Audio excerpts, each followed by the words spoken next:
أعوذ بالله من الشيطان الرجيم بسم الله الرحمن الرحيم ألف لام ميم ذلك الكتاب لا ريب فيه هدى للمتقين الذين يؤمنون بالغيب ويقيمون الصلاة ومما رزقناهم ينفقون والذين يؤمنون بما أنزل إليك وما أنزل من قبلك وبالآخرة هم يوقنون أولئك على هدى من ربهم وأولئك هم المفلحون إن الذين كفروا سواء عليهم أأنذرتهم أم لم تنذرهم لا يؤمنون ختم الله على قلوبهم وعلى سمعهم وعلى أبصارهم غشاوة ولهم عذاب عظيم صدق الله العظيم اللهم صل على محمد النبي الأمي وعلى آله وسلم تسليما.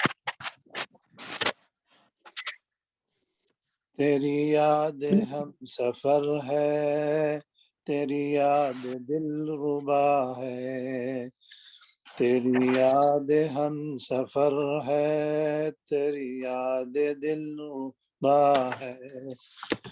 وہ جگہ ہے میری منزل جہاں تیرا نقش پا ہے،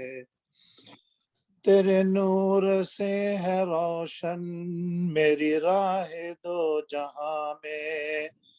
تیرا نام بن کے سورج دل میں چمک رہا ہے، تیرے نام بن کے سورج دل میں چمک رہا ہے، تیرے راستوں میں ہر جا بکھرے ہوئے ہیں چاند جیسے، دیکھے نظر سے دل کی وہ تیرا نقش پا ہے، میں اور طلب ہو تیری کہاں یہ مجال میری، میں اور طلب ہوں تیری کہاں یہ مجال میری، دل زار نہ سمجھ ہے ہر دم تڑپ رہا ہے، کبھی نور بانٹتا تھا تیرا قافلہ جہاں میں، کبھی نور بانٹتا تھا تیرا قافلہ جہاں میں، مگر آج تیرا مسلم ظلمت میں گھر گیا ہے، مگر آج تیرا مسلم ظلمت میں گر گیا ہے، اسے ایک نظر عطا کر اسے خود سے آشنا کر، اسے ایک نظر عطا کر اسے خود سے آشنا کرو، یہی ہے علاج اس کا ورنہ یہ مٹ رہا ہے،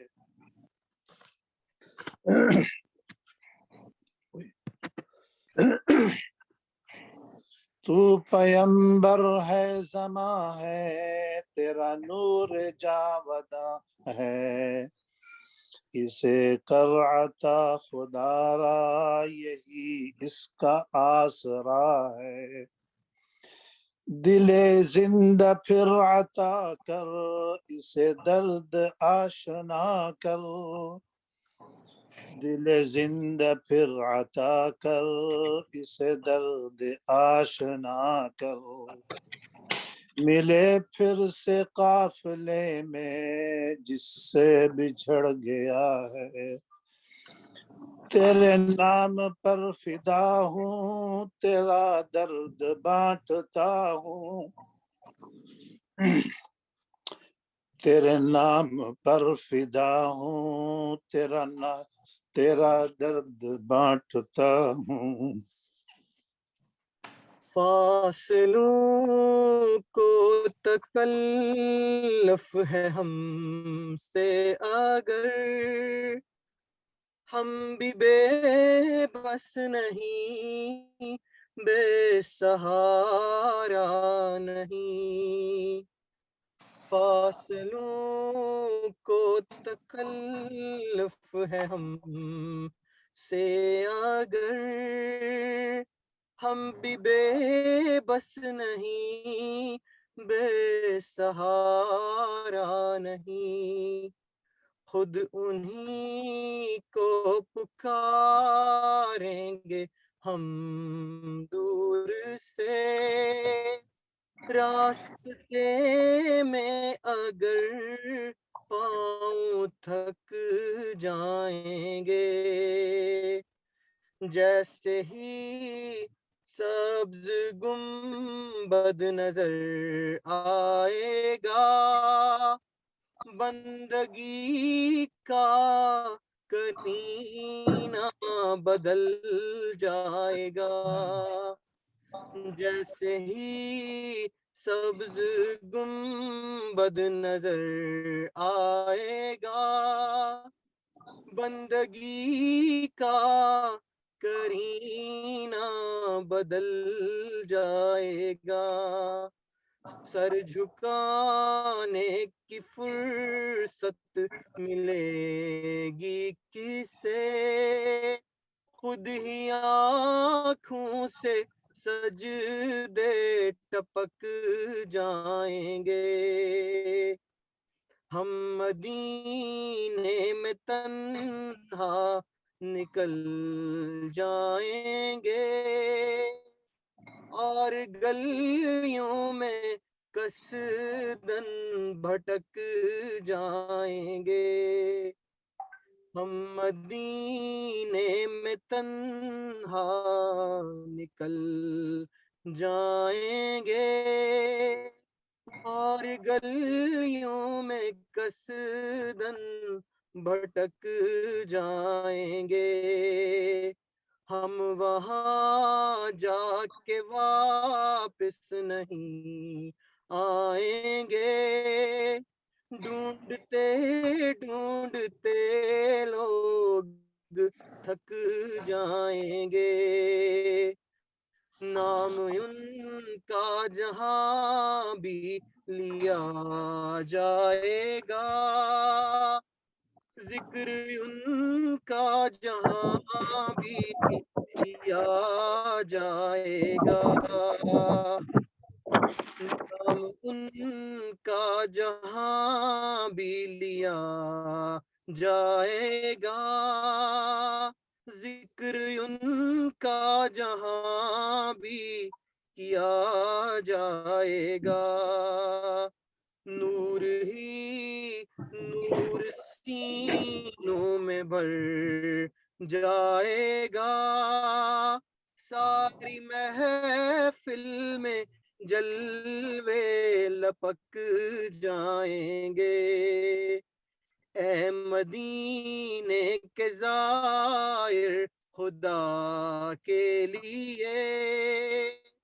داستان سفر مجھ کو یوں مت سنا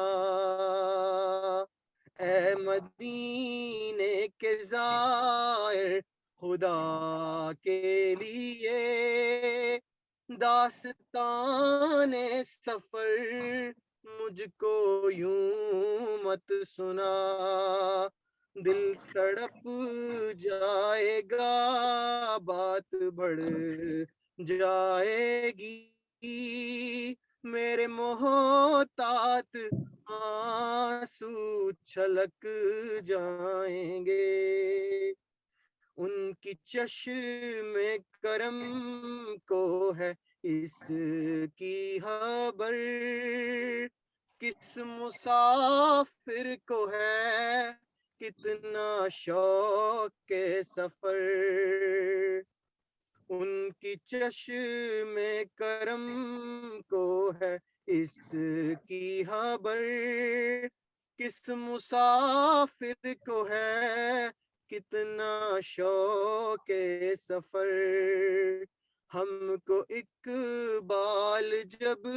بھی اجازت ملی،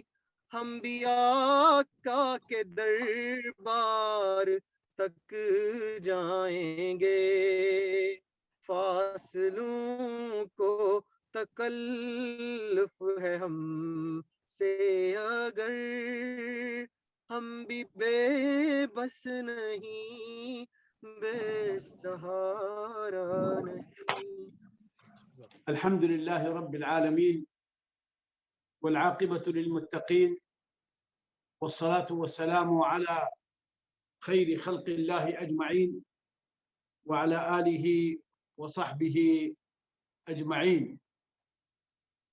يا أيها الذين آمنوا اتقوا الله حق تقاته ولا تموتن إلا وأنتم مسلمون.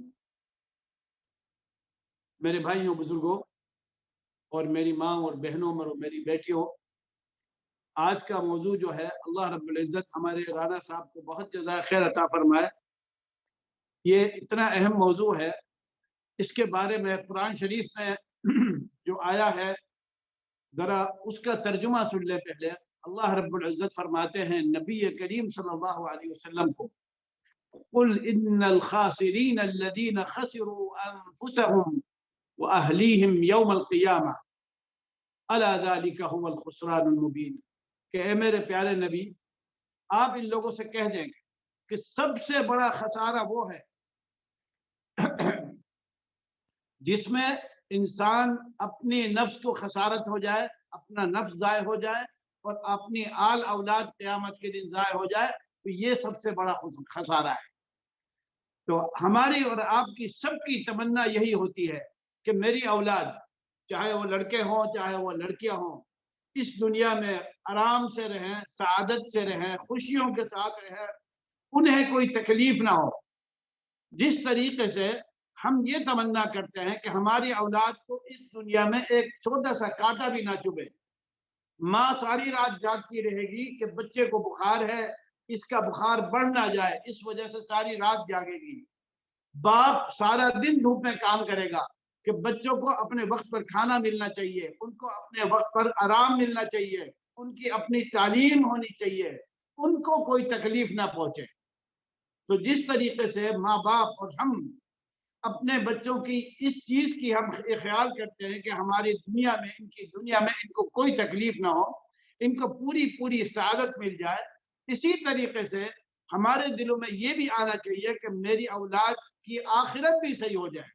یہ بڑی نعمت ہے کہ اللہ رب العزت نے ہمیں اور آپ کو مسلمان بنایا، آخرت پر ایمان ہے، قیامت پر ایمان ہے، جنت پر ایمان ہے، دوزخ پر ایمان ہے، حساب کتاب پر ایمان ہے۔ تو ہماری یہ بھی ہونی چاہیے تمنا کہ ہماری یہ جو سب سے بڑی نعمت ہے، اللہ تعالیٰ کی طرف سے جو سب سے بڑی نعمت ہے اولاد کی، دیکھیے جب اللہ رب العزت نے جس وقت اولاد کا ذکر کیا ہے قرآن شریف میں، سبحان اللہ، اللہ رب العزت نے پہلے اپنی عظمت بیان فرمائی، للہ ملک السماوات والارض، ساتھ میں یہ بتایا یخلق ما یشاء، جو چاہتا ہے پیدا کرتا ہے، پھر اس کے بعد اپنی عظمت بیان کرنے کے بعد تاکہ ہمیں جو چیز مل رہی ہے اس کی قیمت کا اندازہ ہو، اس کے بعد اللہ رب العزت نے قرآن میں فرمایا یَهَبُ لِمَن يَشَاءُ إِنَاثًا وَيَهَبُ لِمَن يَشَاءُ الذُّكُورَ، کہ وہ عطیہ کرتا ہے، ہبہ کرتا ہے، گفٹ دیتا ہے، جس کو چاہے لڑکیاں، جس کو چاہے لڑکے، جس کو چاہتا ہے دونوں دیتا ہے، لڑکے اور لڑکیاں، اور جس کو چاہتا ہے وہ بے اولاد کر دیتا ہے۔ اس اولاد کی قیمت کی نعمت کی قدر وہ جانتے ہیں جن کو اللہ نے یہ نعمت عطا نہیں فرمائی۔ تو ہماری اس نعمت کی قدر یہ ہونی چاہیے کہ ہم جس طرح سے ان کی دنیا میں ان کے لیے بہتر سے بہتر سوچتے ہیں، آخرت کے لیے بھی ان کے لیے بہتر سے بہتر سوچیں۔ ہمارے رانا صاحب نے فرمایا تھا کہ جو بیان ہو اس میں نبی کریم صلی اللہ علیہ وسلم کی طریقہ کار، آپ صلی اللہ علیہ وسلم کے اولاد کے ساتھ، بچوں کے ساتھ ان کی تربیت کے معاملے میں ان کی آپ صلی اللہ علیہ وسلم کی سنت کو بیان کیا جائے اور آج کے حالات کے حساب سے اس کا حل تلاش کیا جائے۔ دیکھیے آپ حضرات کیونکہ اس وقت آسٹریلیا میں ہیں یا جو حضرات امریکہ میں ہیں، کینیڈا میں ہیں، ان کے پاس، بلکہ حقیقت تو یہ ہے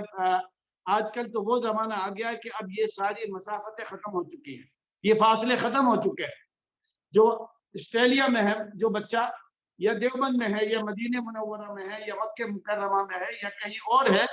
اس کے ہاتھ میں تمام وہ چیزیں ہیں جو بچے کے ہاتھ میں آسٹریلیا کے اندر ہے۔ تو اب مسئلہ تو برابر سے ہو گیا ہے، ان کو کس طریقے سے ہم نے کس طریقے سے بچوں کو ساتھ ٹریٹمنٹ کرنا ہے کہ نبی کریم صلی اللہ علیہ وسلم کے طریقے سے ہو اور ان کا صحیح طریقے سے ان کی تربیت ہو جائے۔ دیکھیں جی 3 چوائسیں ہمارے ہاتھ میں، 3 چوائسیں ہمارے ہاتھ میں، یا تو ہماری اولاد ویسٹرن کلچر کے اندر بالکل سے گھل مل جائے، ختم ہو جائے، ان کا اپنی ثقافت، ان کا اپنا دین، ان کا اپنا اسلام وہ تو ختم ہو جائے۔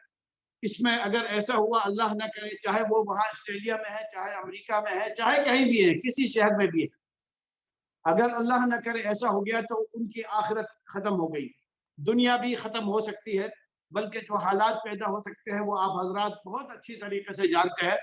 جب میں آسٹریلیا آیا تھا اس وقت ایک صاحب نے مجھے بتایا تھا کہ 17 سال کا بچہ 17 سال کا بچہ اس نے اپنے ماں باپ پر کیس کر دیا ہے کہ ان کی میرے اوپر ذمہ داری ان کی ختم کر دی جائے اور میں آزاد ہو جاؤں۔ 1 سال وہ اور صبر نہیں کر پا رہا تھا کہ بھئی میں جو مرضی میں کرنا چاہتا ہوں، یہ مجھے کچھ نہ کہے۔ یہ نمونے بھی ہیں، اور یہ نمونے بھی ہیں کہ 11 سال کا بچہ ماشاء اللہ تبارک اللہ، میں کینیڈا گیا تھا، وہاں پر قرآن شریف کا مقابلہ تھا۔ 11 سال کا بچہ جو آیا ہے، نیو یارک سے آیا ٹورنٹو مقابلے میں شریک ہونے کے لیے، پورے قرآن شریف میں اس سے ہم نے کئی سوالات کرے، تجوید کے، ادائیگی کے، حفظ کے، ایک غلطی اس بچے نے نہیں کری۔ یہ بھی ایک نمونہ ہے، یہ بھی ایک نمونہ ہے۔ تو اگر ہمارے اولاد یہ مغربی کلچر، ان کی ثقافت، ان کا دین اور ان کی جو اچھائیاں ہیں یا برائیاں ہیں اس میں اگر بالکل سے گل مل گئے تو اللہ نہ کرے ہماری اولاد ہو جائے گی ضائع۔ دوسرا ہمارے پاس آپشن یہ ہے کہ ان چیزوں سے، مغربی ثقافت سے ان کو ہم بالکل دور کر دیں، اور یہ ناممکن ہے اس زمانے میں، نہ آسٹریلیا میں، نہ ہند پاک میں، نہ مدینہ منورہ میں، نہ کسی اور جگہ پر، یہ ناممکن ہے۔ اب ہمارے ہاتھ میں صرف تیسرا چوائس ہے کہ ہمارے بچے یہ مغربی ثقافت سے، مغربی ترقی، مغربی ٹیکنالوجی سے پورا فائدہ اٹھائے، دنیاوی اعتبار سے جو اللہ نے ان کو بڑی نعمتیں عطا کری ہے اس سے فائدہ اٹھائے، ان کے علم سے، ان کی ٹیکنالوجی سے، ان کی دنیاوی اچھائیوں سے فائدہ اٹھائے، اور اپنے دین کی، اپنے ایمان کی، اپنے عقیدت کی، اپنے والدین کی، اپنے خاندان کی، اس کی بھی حفاظت کرے۔ تو یہ سب سے بہتر جو ہے وہ طریقہ یہی ہے۔ اور ہمارے اسلام کے اندر دیکھیے، ہمارے اسلام کے اندر جو تربیت ہے اولاد کی، تعلیم کے ساتھ ساتھ وہ ایک ایمانی تربیت، ایک اس کی نفسیانی تربیت، ایک اس کی اپنی پرسنل ذاتی تربیت، یہ تینوں قسم کی تربیت جو ہے ہمارے نبی کریم صلی اللہ علیہ وسلم نے اعلیٰ ترین طریقے سے ہم کو سکھائی ہے۔ تو ہمارے نبی کریم صلی اللہ علیہ وسلم کا کیا منہج تھا، کیا طریقہ تھا آپ صلی اللہ علیہ وسلم کا، جس کی وجہ سے آپ صلی اللہ علیہ وسلم کی تربیت یافتہ حضرت علی رضی اللہ عنہ جیسے نکلے، جنہوں نے 10 سال کی عمر میں آپ صلی اللہ علیہ وسلم کی بستر پہ لیٹ کر بچے نے آپ صلی اللہ علیہ وسلم کو جانے کا موقع عطا فرمایا۔ 17 سال کی عمر میں حضرت اسامہ رضی اللہ عنہ آپ صلی اللہ علیہ وسلم نے بڑے بڑے صحابہ کا ان کو لیڈر بنا کر بھیجا ہے 17 سال کی عمر میں. حضرت عبداللہ رضی اللہ عنہ آپ صلی اللہ علیہ وسلم نے 15-16 سال کے صرف تھے، ان کو عبری زبان، ہیبرو زبان اور سریانی زبان جس پہ وہ پورے ماہر ہو گئے تھے 17 دن کے اندر، اس کی تعلیم کے لیے آپ نے حکم فرمایا. تو نبی کریم صلی اللہ علیہ وسلم کی جو تربیت تھی وہ ایسی تھی کہ بڑے بڑے علماء، بڑے بڑے صحابہ کرام آپ صلی اللہ علیہ وسلم کی اس تربیت سے نکلے. ہمارا اسلام جو ہے الحمدللہ، آپ پوری دنیا کا مذہب دیکھ لیں، پوری دنیا کے قوانین دیکھ لیں، بچے کا اہتمام کرتے ہیں ہمیشہ پیدائش کے بعد سے. پیدائش کے بعد سے بچے کا اہتمام کرتے ہیں. سارے قوانین لاگو ہوتے ہیں بچے کے پیدا ہونے کے بعد سے، یا بچہ جس وقت ماں کی پیٹ پہ ہو کہ اس کو ابورشن نہ کیا جائے، گرایا نہ جائے. ہمارے اسلام نے، یاد رکھے، ہمارے اسلام نے بچہ پیدا ہونے سے پہلے، بلکہ بچہ نطفہ ماں کی پیٹ میں ہونے سے پہلے سے اہتمام فرمایا ہے. نبی کریم صلی اللہ علیہ وسلم نے فرمایا تخیروا لنطفکم، اپنے نطفے کے لیے، اپنے آنے والی اولاد کے لیے جو ہے اچھی ماں کو چنو. آپ صلی اللہ علیہ وسلم نے جس وقت فرمایا بیوی کے بارے میں کہ عورت سے جو شادی کی جاتی ہے یا خوبصورتی کے لیے یا اس کے مال کے لیے یا اس کے اچھے خاندان کے لیے، تو آپ نے فرمایا فظفر بذات الدین تربت یداک، ایک دیندار عورت کی چوائس کرو جو تاکہ تمہاری آنے والی اولاد بھی اچھی ہوگی. اور حقیقت یہ ہے کہ میں جس وقت دیکھتا ہوں یہ ماشاءاللہ امریکہ وغیرہ میں اور دوسرے ملکوں میں کہ لڑکیاں عالم زیادہ بن رہی ہیں لڑکوں سے، اس قدر مجھے خوشی ہوتی ہے کیونکہ ایک لڑکی دین سیکھے گی، دیندار ہوگی، صالحہ ہوگی، ایک پورا خاندان دیندار بن جائے گا، ایک پورا خاندان دیندار بن جائے گا. اس لیے ہمارے دین نے بچے کی تربیت کا خیال شادی سے بھی پہلے کا کیا ہے. حتیٰ کہ مرد کے بارے میں بھی یہی فرمایا آپ صلی اللہ علیہ وسلم نے اذا جاءکم من ترضون دینہ وخلقہ، اگر تمہاری بیٹی، تمہاری بہن کی شادی کے لیے کوئی وہ شخص آتا ہے جو دیندار ہو اور اخلاق والا ہو تو اس کے ساتھ شادی کر دو، کیونکہ اس کی اولاد بھی باپ کی طرح ہوگی، لڑکی ماں کی طرح ہوگی، لڑکا جو ہے باپ کی طرح ہوگا. اس کے بعد جب بچہ ماں کے پیٹ میں ہوتا ہے تو ہمارے نبی کریم صلی اللہ علیہ وسلم کی تعلیم، ہمارے علماء کرام کی تعلیم یہی ہے، بلکہ سائیکولوجی کے جو اسپیشلسٹ ہوتے ہیں ان کا بھی یہی کہنا ہے کہ بچہ ماں کی پیٹ میں بھی سن سکتا ہے. تو اس وقت بھی اس کے کان میں اچھی باتیں پہنچے، قرآن اور حدیث اور اچھی نعت یا اچھی باتیں اس بچے کے کان میں پہنچے. جس وقت وہ دنیا میں آتا ہے پہلی مرتبہ تو سب سے پہلے اس کو اللہ کی ندا سنائی جائے، اذان سنائی جائے، اس کے کان میں اللہ اکبر سنایا جائے، اشہد ان لا الہ الا اللہ سنایا جائے، اشہد ان محمد رسول اللہ سنایا جائے، تاکہ اس کے دل میں یہ عقیدہ، اس کے رگوں میں، اس کے خون میں یہ عقیدہ اور یہ توحید اس کے دل میں آ جائے. اس کے بعد ہمارے اسلام نے یہ اہتمام فرمایا. ہمارے نبی کریم صلی اللہ علیہ وسلم ہمیشہ تحنیک فرماتے تھے، منہ میں کھجور ڈال کر اس کے منہ میں تھوڑا سا دینا، تحنیک فرماتے تھے. اور آپ صلی اللہ علیہ وسلم کی سنت یہ تھی کہ بچے کا نام بہتر سے بہتر رکھا جائے، یہ اس کا حق ہے. حضرت جسامہ بنت خویلد جو آپ صلی اللہ علیہ وسلم کی بیوی حضرت خدیجہ رضی اللہ عنہا کی سہیلی تھی، جب وہ آئی ہے آپ صلی اللہ علیہ وسلم کے پاس تو آپ نے فرمایا کون ہو؟ وہ فرمانے لگی جسامہ المزنیہ، یعنی میرا نام جسامہ المزنیہ ہے. جسامہ کہتے ہیں جو بے وقوف ہوتی ہے. یہ عربوں میں پہلے بھی بتا چکا ہوں، عرب لوگ اپنے اولاد کا ذرا الٹا سیدھا نام زیادہ رکھتے تھے جس کے معنی اچھے نہیں ہوتے تھے، تاکہ اگر دشمن پکڑ کے لے جائے تو ان کو بدشگونی ہو جائے. آپ صلی اللہ علیہ وسلم نے فرمایا بل حسانۃ المزنیہ، کہ بھائی تمہارا نام تو حسانہ ہے جو حسن سے اور اچھائی سے ہے. تو اچھا نام بچے کا رکھنا، اس کے کان میں اذان دینا، اس کا عقیقہ کرنا، اس عقیقے کے بال کا صدقہ کرنا، یہ تمام کے تمام حقوق. پھر اس کے بعد اس کی پوری صحت کا خیال کرنا، یہ ہمارے اسلام نے اس بچے کے تمام حقوق کو واجب کیا ہے ماں باپ کے اوپر یہ احسان ماں باپ کا نہیں ہوتا بلکہ واجب ہے، کیونکہ آپ صلی اللہ علیہ وسلم نے فرمایا کلکم راع وکلکم مسئول عن رعیتہ، الامام راع وهو مسئول عن رعیتہ، الرجل راع وهو مسئول عن اہلہ وبیتہ، المرأة راعیۃ وہی مسئولۃ عن بیت زوجها، کہ مرد بھی ذمہ دار ہے، ہر آدمی ذمہ دار ہے، مرد ذمہ دار ہے، وہ اپنی آل اولاد کا ذمہ دار ہے، عورت ذمہ دار ہے، اس سے پوچھا جائے گا کہ تم نے اپنے گھر کا، اپنے آل اولاد کا کیا خیال رکھا ہے۔ تو ہر ایک کے اوپر فرض ہے۔ جس وقت بچہ بڑا ہونا شروع ہوتا ہے اور تمیز کی عمر میں آنا شروع ہو جاتا ہے، یعنی 5 سال 6 سال 7 سال، وہاں سے اس کی ایمانی تربیت ہمارے نبی کریم صلی اللہ علیہ وسلم نے شروع فرمائی۔ 3 قسم کی تربیت ہے، جیسے کہ میں نے پہلے عرض کیا، ایمانی تربیت، اخلاق کی تربیت اس کی، اور اس کا سلوک دوسروں کے ساتھ، کیونکہ ایمانی تربیت دیکھیے اصل میں انسان کے علاقے 3 قسم کے ہوتے ہیں، یاد رکھیں۔ اس کا تعلق اللہ کے ساتھ، انسان کا تعلق اللہ کے ساتھ، انسان کا تعلق لوگوں کے ساتھ، انسان کا تعلق اپنی ذات کے ساتھ۔ یہ 3 تعلقات اچھے ہو جائیں تو زندگی اچھی ہی رہتی۔ انسان کا تعلق اللہ کے ساتھ، ایمانی تعلق ہوگا، اس کو تربیت ایمانی یا ایمانی تربیت کہتے ہیں۔ دیکھیں سورۃ لقمان میں حضرت لقمان علیہ السلام نے فرمایا یا بنیا، اے میرے پیارے بیٹے۔ بنیا پیار سے بچے کو کہتے ہیں، بہت پیار کا لفظ ہے بنیا۔ یا بنیا اقم الصلاۃ وامر بالمعروف وانہا عن المنکر، کہ اے میرے پیارے بیٹے نماز قائم کرو، اچھائیوں کا حکم دو، برائیوں سے روکو۔ یہ ایمانی تربیت ہوگی، اور یہی ہمارے نبی کریم صلی اللہ علیہ وسلم کی تربیت تھی، تمام اولاد کے ساتھ، تمام صحابہ کرام کے ساتھ۔ اور اس کے بعد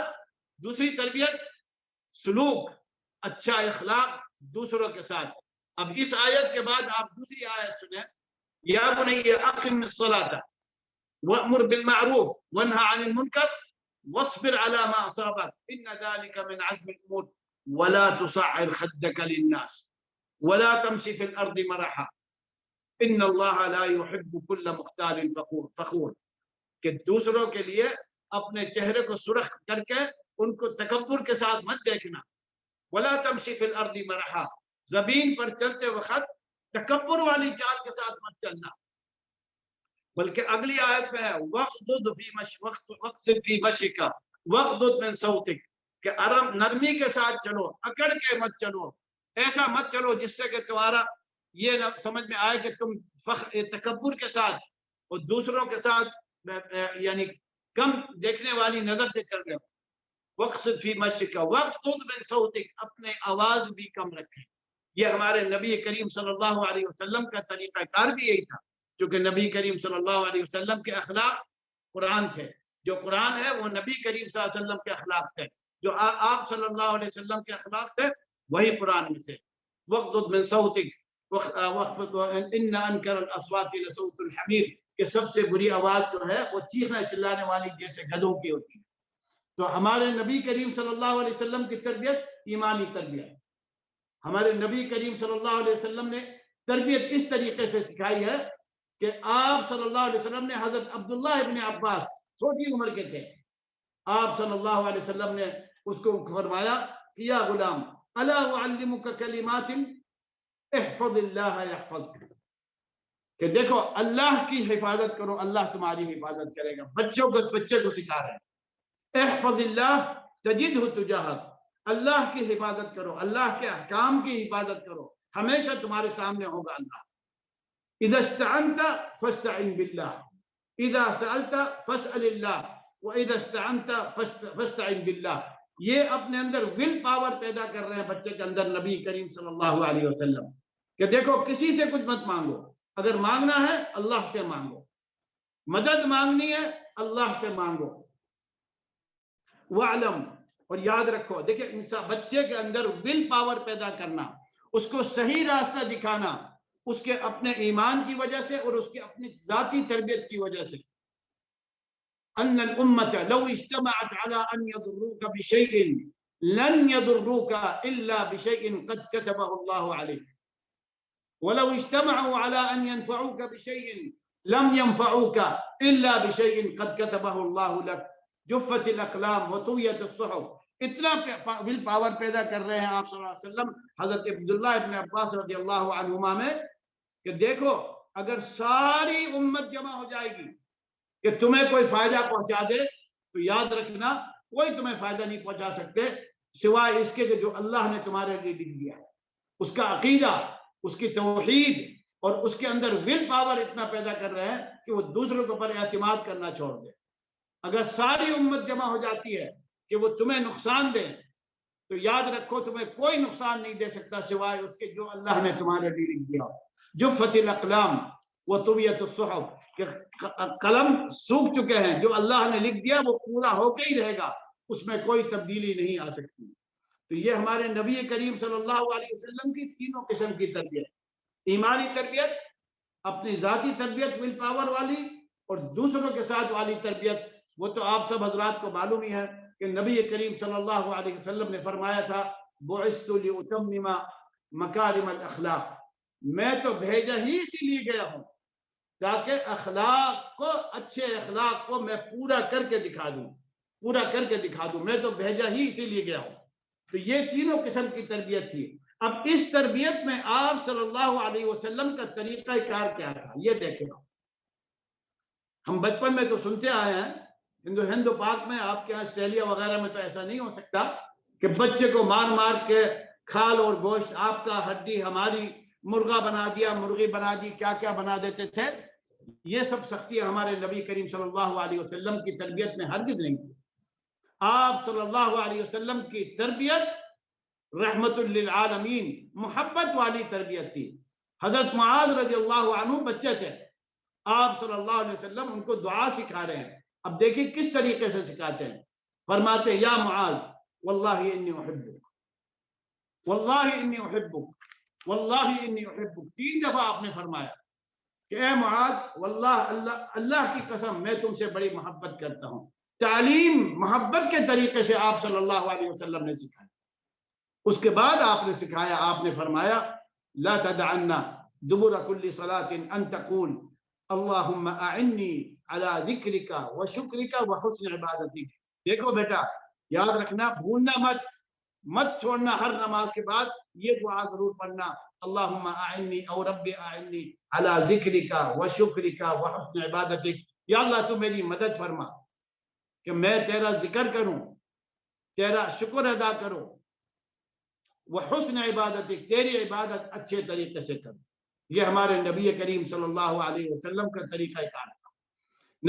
حضرت معاویہ بن الحکم رضی اللہ عنہ ایک صحابی تھے، نئے نئے مسلمان ہوئے تھے، نماز پڑھ رہے تھے آپ سرکار کے پیچھے مسجد نبوی، اسی مسجد نبوی میں آپ صلی اللہ علیہ وسلم کے پیچھے نماز پڑھ رہے تھے. کوئی کسی کو چھینک آئی تو ان کو کسی نے بتا دیا تھا کہ اگر کوئی چھینکے تو یرحمکم اللہ کہہ دینا، لیکن انہیں یہ نہیں پتا تھا کہ نماز میں یہ بات نہیں کہنی، نماز میں بات نہیں کرنی. نئے نئے مسلمان تھے وہ، کوئی چھینکا انہوں نے یرحمکم اللہ کہہ دیا تو صحابہ کرام نے یعنی تھوڑی سی ایسی آوازیں نکالی کہ تم یہ کیا کر رہے ہو. تو ان کو یہ بھی نہیں پتا تھا کہ بات نہیں کرنا چاہیے. انہوں نے ان سے کہنا شروع کر دیا بھائی میں نے کیا کہا، میں نے تو کچھ کہا بھی نہیں، یرحمکم اللہ میں تم لوگ مجھے جھڑک رہے ہو یا آوازیں نکال رہے ہو. پھر جب انہوں نے دیکھا کہ صحابہ کرام کوئی بات نہیں کر رہے تو وہ بھی چپ ہو گئے. اس کے بعد نبی کریم صلی اللہ علیہ وسلم نے نماز کے بعد جو فرمایا اللہ اکبر. یہ صحابی حضرت معاویہ فرماتے ہیں، معاویہ بن الحکم تھے، کہتے ہیں سبحان اللہ، میں نے آپ صلی اللہ علیہ وسلم سے بہتر معلم، سکھانے والا کبھی نہیں دیکھا. ما قہرنی ولا قہرنی ولا ضربنی، نہ مجھے جھڑکا، نہ مجھے ڈانٹا، نہ مجھ سے کوئی سخت الفاظ کہے، بلکہ بہت محبت سے کہا کہ دیکھو بھائی یہ نماز جو ہے یہ بات کرنے کے لیے نہیں ہے، یہ تو قرآن کے لیے اور تسبیح کے لیے ہے. حضرت جابر رضی اللہ عنہ فرماتے ہیں کہ میں جب سے مسلمان ہوا ما رأیت رسول اللہ صلی اللہ علیہ وسلم منذ ان اسلمت الا تبسم فی وجہی، کہ جب سے میں مسلمان ہوا کبھی بھی میں نے نبی کریم صلی اللہ علیہ وسلم کے چہرے مبارک کو نہیں دیکھا الا یہ کہ وہ مسکرا دیے مجھے دیکھا. آپ صلی اللہ علیہ وسلم کا یہ طریقہ تھا. حضرت انس رضی اللہ عنہ فرماتے ہیں کہ خدمت رسول اللہ صلی اللہ علیہ وسلم 10 سنین، میں نے آپ صلی اللہ علیہ وسلم کی بچے تھے 10 سال خدمت کری. فما قال لشيء فعلته لما فعلت ولا لشيء لم افعله لما لم تفعل، کہ کبھی مجھے آپ صلی اللہ علیہ وسلم نے میں نے کوئی غلط کام کر دیا ہو یا مجھے ڈانٹا ہو، یا اگر میں نے کوئی کام انہوں نے کہا میں نے پورا نہیں کیا تو اس پر مجھے ڈانٹا ہو، کبھی آپ صلی اللہ علیہ وسلم نے نہیں ڈانٹا. اللہ اکبر. اللہ رب العزت نے اسی لیے تو فرمایا رحمت للعالمین، رحمت للعالمین. وہ بدو اعرابی جو بیچارہ دیہات سے آیا تھا، اس کو نہیں پتا تھا کہ یہ مساجد کے اندر پیشاب نہیں کر سکتے. آیا 2 رکعت پڑھی، اس کے بعد ایک کونے پر بیٹھ کے دیوار کے ساتھ، یہ مسجد نبوی کے اندر، یہ نبی کریم صلی اللہ علیہ وسلم کی مسجد میں، اور آپ صلی اللہ علیہ وسلم کے ہوتے ہوئے، صحابہ کرام کے ہوتے ہوئے اس مقدس مسجد کے اندر آپ رضی اللہ عنہ، ہمارے لیے تو ان کی جوتیوں کی خاک بھی بہت عظیم ہے. صحابہ کرام تھے، صحابی تھے، انہوں نے پیشاب کرنا شروع کر دیا. لوگوں نے ڈانٹنا جھڑکنا شروع کر دیا، آوازیں نکالنا شروع کر دی. آپ صلی اللہ علیہ وسلم فرمایا لا تزمرو، نہ آوازیں مت نکالو، اس کا پیشاب رک جائے گا، تکلیف ہو جائے گی اس کو. جب وہ فارغ ہو گیا، بلکہ اس کا ایک اور اس میں چھوٹا سا اور بھی ایک ہے کہ جب وہ نماز سے فارغ ہوئے تھے، یہ بدو ہاتھ اٹھا کے دعا کرتے ہیں اللہم ارحم محمد، اللہم ارحمنی وارحم محمدا ولا ترحم معنا احدا. اب بیچارے بدو آدمی وہ اتنا ہی سمجھ تھی کہ یا اللہ تو میرے پہ رحم کرنا اور یہ محمد رسول اللہ جو ہے ان پہ رحم کرنا اور کسی پہ مت کرنا. اس کے بعد یہ قصہ ہوا کہ وہ پیشاب کرنے بیٹھے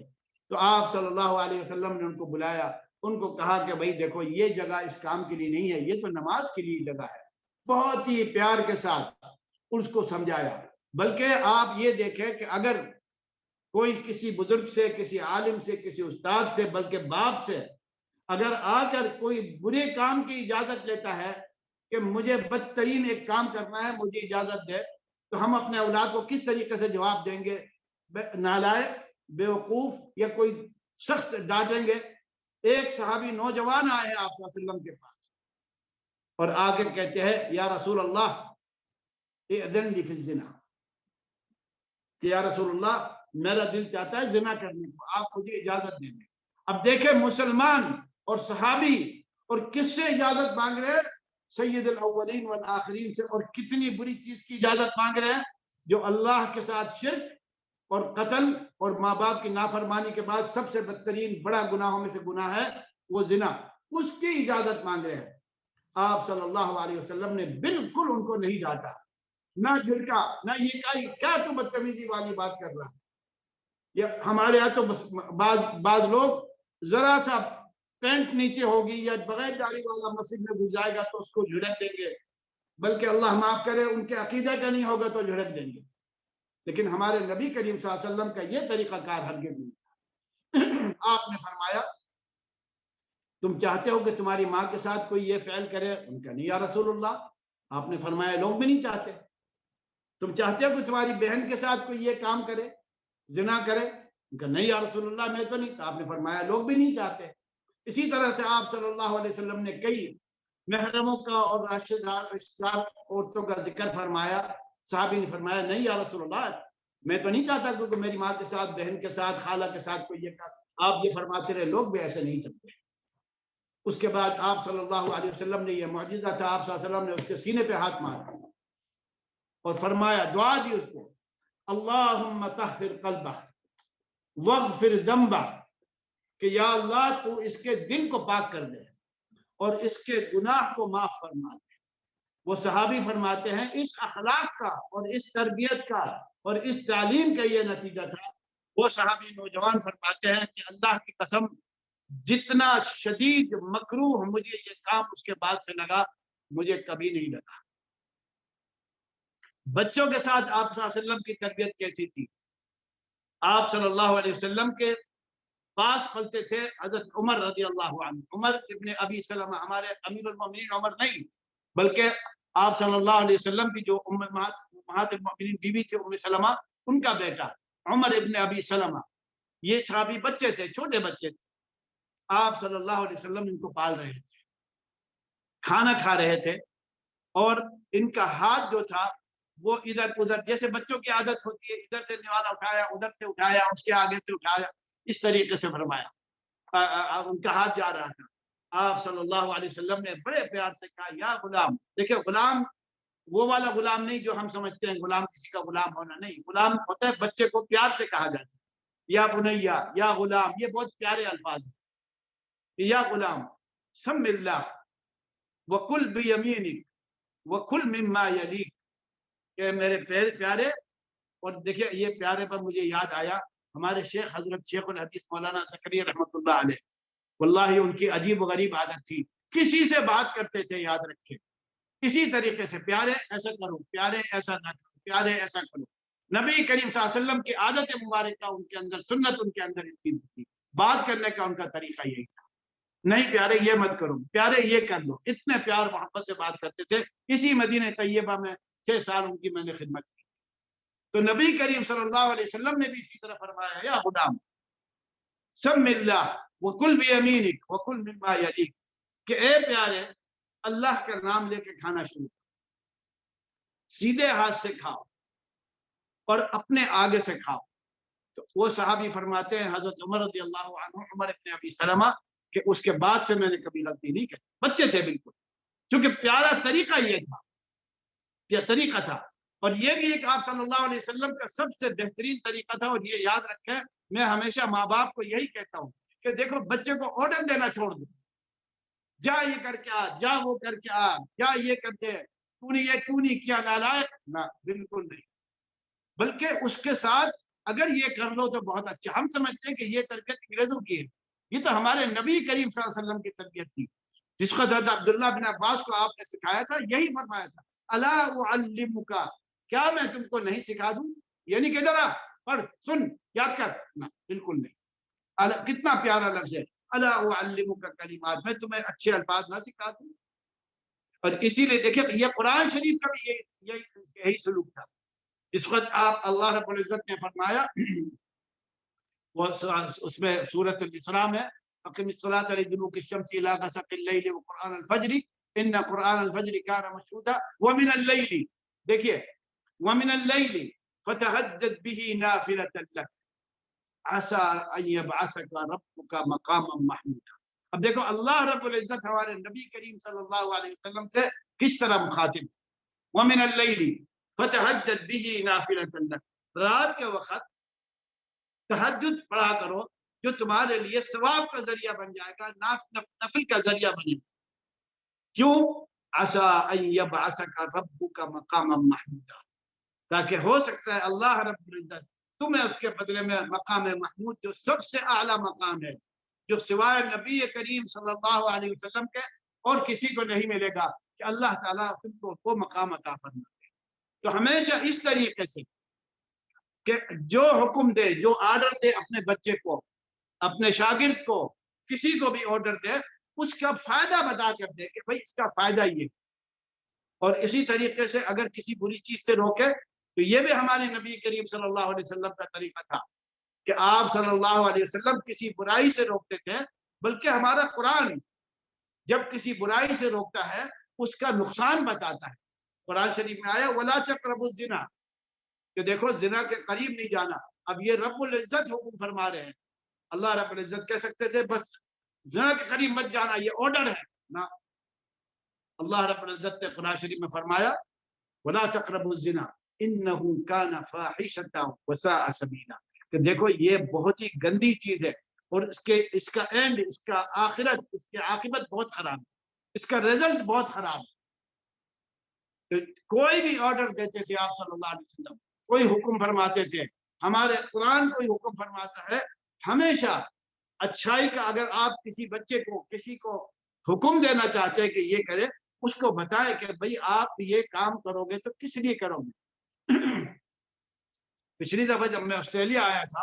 تو کئی ہمارے استادوں نے بتایا، آپ کے دارالتقویٰ میں تھے نا کالوجیا، کہ بھئی بچے کہتے ہیں کہ یہ ہمیں عربی زبان سیکھنے کی کیا ضرورت ہے، قرآن شریف کو وہ عربی زبان کہہ رہے تھے۔ میں نے کہا دیکھیں جی اس میں نقص آپ حضرات کا ہے، کیونکہ بچہ جس وقت قرآن پڑھتا ہے اس کو یہ نہیں پتا کہ اس قرآن کے پڑھنے سے مجھے کیا فائدہ ملے گا. اس کو یہ پتا ہے کہ میں فزکس پڑھوں گا مجھے یہ فائدہ ملے گا, میں کیمسٹری پڑھوں گا مجھے یہ فائدہ ملے گا, میں میتھس پڑھوں گا مجھے یہ فائدہ ملے گا.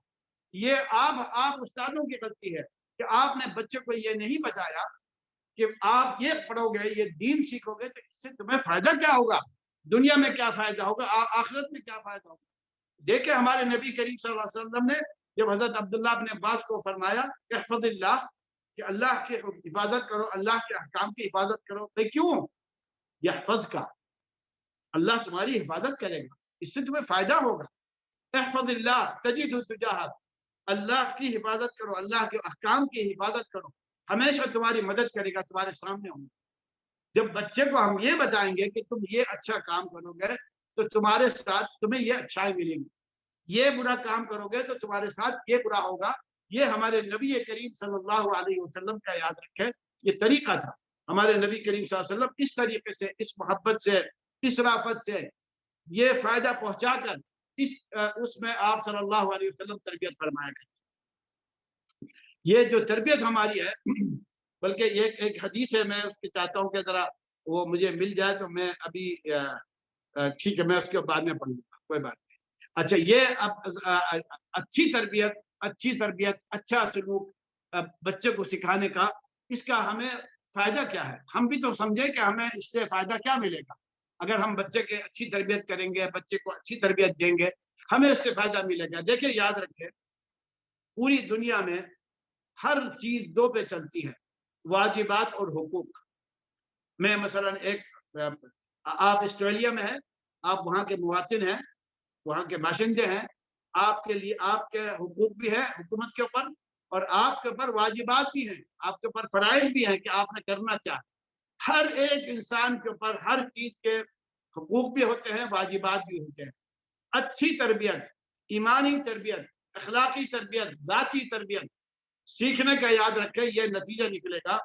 کہ بچے کو یا جس کو بھی ہم سکھاتے ہیں اس کو اللہ کے حقوق کا پتہ لگے گا کہ میرے پر اللہ رب العزت کے کیا کیا حقوق ہیں, میرے نبی کریم صلی اللہ علیہ وسلم کے میرے پر کیا حق ہیں,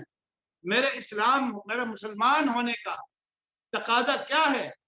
میرے پر کیا چیز فرض ہے کہ میں مسلمان ہوں, مجھے ایسا کرنا چاہیے اور ایسا نہیں کرنا چاہیے. کیونکہ اگر میں ان چیزوں کا خیال کروں گا تو یاد رکھیں یہ صرف یہ نہیں ہے کہ میں دیندار ہو جاؤں گا. یہ ہمارے ہندوستان پاکستان کے لوگوں میں ذہن میں ہے یہ چیز کہ میں 5 وقتہ نمازی ہے, روزہ رکھتا ہے, بہت دیندار ہے. دیندار صرف نہیں ہے, بلکہ جس خدا نے, جس رب العزت نے ہمیں یہ زندگی عطا فرمائی ہے, اس کا وعدہ ہے قرآن شریف کے اندر کہ یاد رکھو ایمان اور اچھے اعمال اگر کرو گے تو اللہ رب العزت تمہاری دنیا بھی اچھی کرے گا, آخرت بھی اچھی کرے گا. من عمل اعوذ باللہ من الشیطان الرجیم من عمل صالحا من ذکر او انثى, جو اچھے کام کرے گا, چاہے وہ ذکر ہو, مرد ہو یا عورت ہو, مرد ہو یا عورت ہو, فلنحیینہ حیاتا طیبہ. یہ اللہ کا وعدہ ہے جس نے اللہ نے ہم کو یہاں پیدا کر کے بھیجا ہے کہ اگر اچھے کام کریں گے اچھے عقیدے کے ساتھ, فلنحیینہ حیاتا طیبہ, اس کو ہم اس دنیا میں اچھی زندگی عطا فرمائیں گے. وَلَنَجْزِيَنَّهُمْ أَحْسَنَ الَّذِي كَانُوا يَعْمَلُونَ, اور آخرت میں ہم ان کے اچھے اعمال کا بہترین اس کو بدلہ عطا فرمائیں گے. تو یہ ہمارے ذہن میں نہیں آنا چاہیے کہ بھئی ہم تو دینداری سے اس لیے کر رہے ہیں کہ بھئی ہم مسلمان ہیں, کیونکہ ہم خاندانی مسلمان ہیں, ماں باپ مسلمان تھے, تو ٹھیک ہے اللہ نے حکم دیا نماز پڑھ لی, اللہ نے حکم دیا روزہ رکھ لیا, بالکل صحیح ہے. اللہ نے حکم دیا, اللہ کی اطاعت, نبی کریم صلی اللہ علیہ وسلم کی فرما برداری میں ہم یہ تمام کام کر رہے ہیں. لیکن اس کا فائدہ ہمیں پتہ ہونا چاہیے کہ نہیں, یہ کام کرنے سے صرف اطاعت نہیں ہے بلکہ ہمیں دین دنیا کا فائدہ ہے. اس کے اندر ہماری دنیا بھی اچھی ہوگی انشاءاللہ, اور ہماری آخرت بھی اچھی ہوگی. یہ اللہ رب العزت کا وعدہ ہے. حقوق اللہ سمجھ میں آ جائیں گے, حقوق العباد بھی یہ سمجھ میں آ جائیں گے کہ ہم نے لوگوں کے ساتھ کس طریقے سے معاملہ کرنا ہے, لوگوں کا, پڑوسی کا کیا حق ہے,